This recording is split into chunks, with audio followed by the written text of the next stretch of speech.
दोस्तों, दशकों तक एक्सपेरिमेंट करने के बाद, कई असफलताओं के बाद चांद की मिट्टी पर आखिर वैज्ञानिकों ने पौधा उगा ही दिया है और पूरी दुनिया को हैरान कर दिया है। वैज्ञानिकों की खुशी का कोई ठिकाना नहीं है, क्योंकि कई दशकों से वैज्ञानिक चांद की भूमि पर जीवन खोज रहे थे और अब यह साबित हो चुका है कि चांद पर पौधों का जीवन अब पॉसिबल है। नासा के अपोलो प्रोग्राम के अंतर्गत चांद पर कई मिशन को पूरा करने के बाद जाकर यह सफलता वैज्ञानिकों के हाथ लगी है। लेकिन क्या चांद पर वाकई पौधे आ गए हैं? वो तो आपको ये वीडियो देखने के बाद ही पता चलेगा। चलिए आपको बताते हैं कि कैसे चांद की मिट्टी पर उगाए गए पौधे और कैसे ये सफलता वैज्ञानिकों के हाथ लगी। दोस्तों, वैज्ञानिक चांद पर गए जरूर थे, लेकिन ये बिल्कुल भी पॉसिबल नहीं था कि वो चांद पर पौधा उगाएं और वहां रुककर उसे हम ऑब्जर्व करें। केवल कुछ पलों के लिए ही चांद की सतह पर इंसान रुक सकता है, लेकिन नासा के वैज्ञानिक अपने अपोलो मिशन के दौरान कुल मिलाकर 382 ग्राम मिट्टी वहां से लेकर आए थे। उसे ल्यूनर सॉइल कहा जाता है।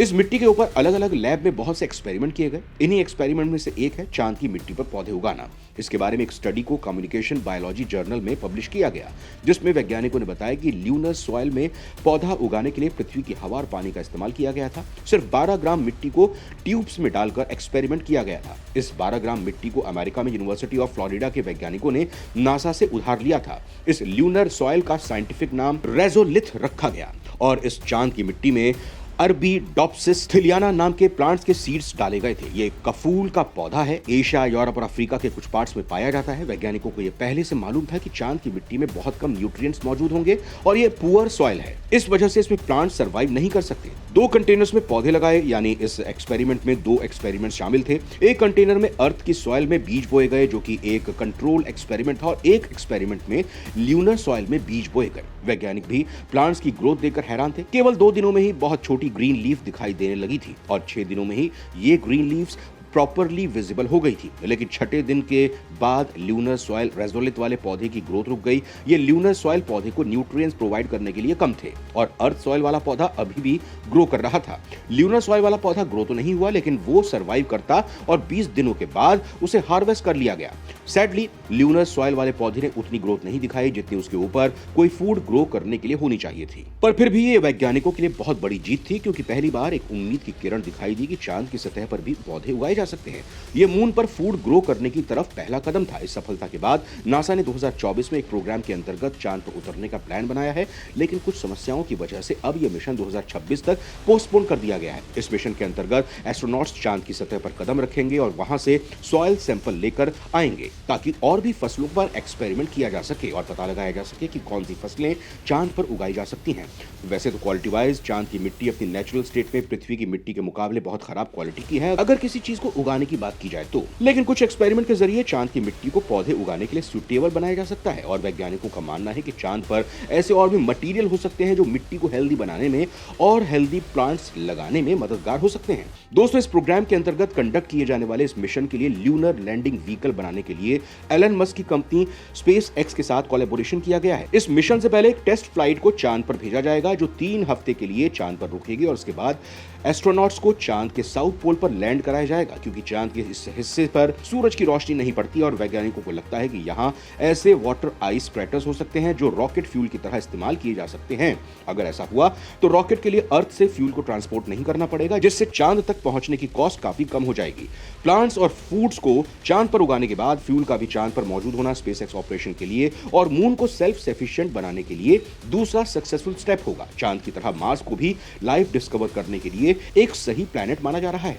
अभी यहाँ लिविंग एनवायरनमेंट नहीं है, लेकिन वैज्ञानिकों ने साबित किया है कि सही इंजीनियरिंग और कंट्रोल लिविंग कंडीशंस के साथ मार्स को इंसान का नया घर बनाया जा सकता है। यहाँ भी अर्थ से मिलते जुलते ग्रेविटी है और इसीलिए यहाँ कंट्रोल इंफ्रास्ट्रक्चर बिल्ड करके यहाँ रहा भी जा सकता है। यहाँ का एक दिन भी पृथ्वी के एक दिन से केवल 40 मिनट बड़ा है।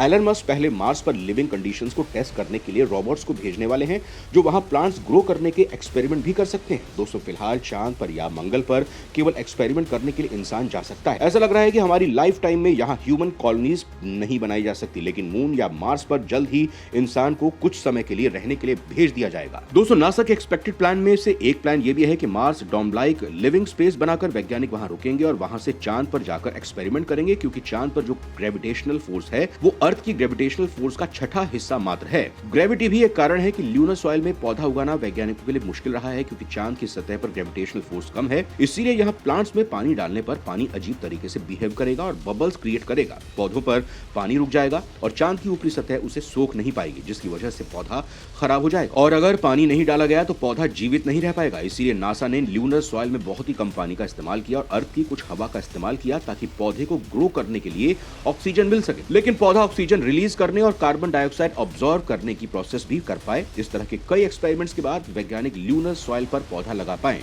लेकिन दोस्तों, लैब में कई सारी चेंजेस के बाद पौधे लगाना और वाकई में चांद की सतह पर पौधा उगाना, इन दोनों प्रोसेसेस में जमीन आसमान का फर्क है। चांद पर जाकर पौधे उगाना वैज्ञानिकों के लिए एक बहुत बड़ा चैलेंज है। वैसे जनवरी 2022 में चाइना ने यह दावा किया था कि उन्होंने चांद की डार्क साइड पर अपना चैंग E4 स्पेसक्राफ्ट लैंड करवाया है। इसमें चांद पर पौधे उगाने का एक्सपेरिमेंट किया गया था और यहाँ कॉटन, रापेसीड और पोटैटो सीडलिंग सबके बीच इस चांद E4 गैनेस्टर के अंदर स्प्रेड हो चुके हैं। चाइना का दावा है कि वो चांद पर पौधे उगाने में सफल हो चुका है, लेकिन ज्यादातर वैज्ञानिकों को चांद के इस दावे पर यकीन नहीं है।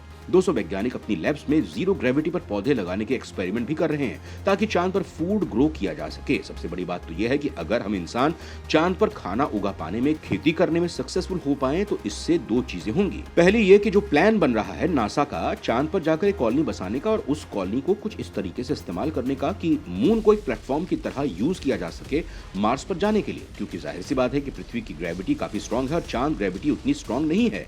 मार्स की ओर से ऐसे में चांद से रॉकेट लॉन्च करना, स्पेसक्राफ्ट लॉन्च करना आसान पड़ता है और वहां ईंधन कम लगता है, कॉस्ट कटिंग हो जाएगी। इसलिए वहां पर कॉलोनियां स्टैब्लिश होनी चाहिए।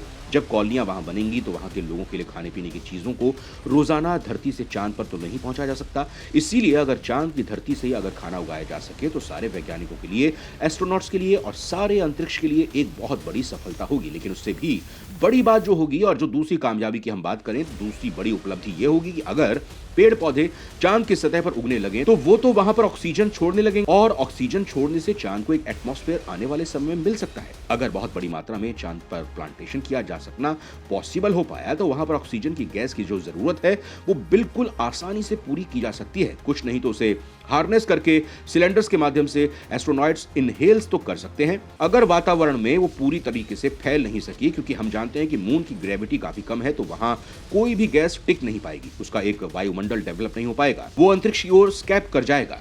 तो ये दो बड़ी सफलता हैं। अब आने वाले समय में देखते हैं कि क्या होता है। तो बहुत बड़ी सफलता है। तो दोस्तों, आप अपने विचार हमें कमेंट करके जरूर बताएं। जय हिंद।